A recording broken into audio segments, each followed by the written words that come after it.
đây không anh đó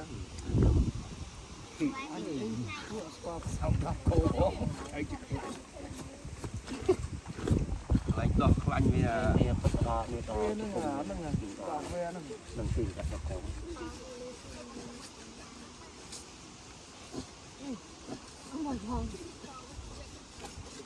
cái lá đó bên lòng mà cũng mong ra là nó không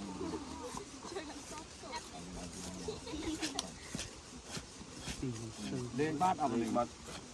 nó ngày chứ mà lặng vào một ốc lặng đây một bảo không có mình này mơ lại cái hư ổn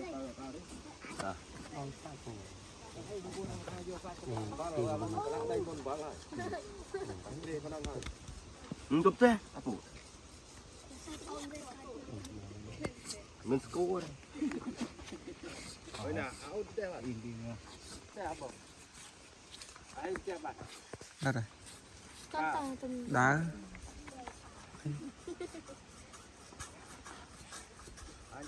anh cao đây à mà ai dân tôi mà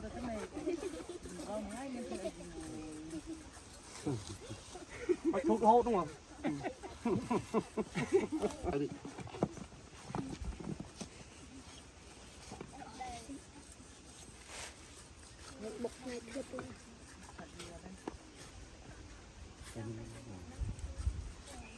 tay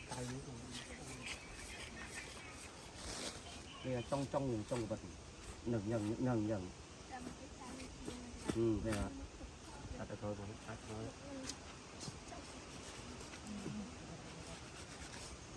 cái từ một câu của đây mà này đây mà này liền dần bây giờ anh kéo trên tận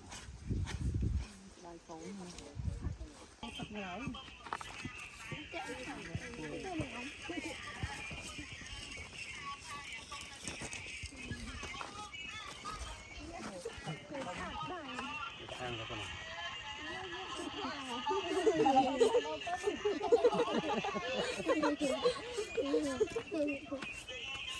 nước ăn trong vắt anh ngủ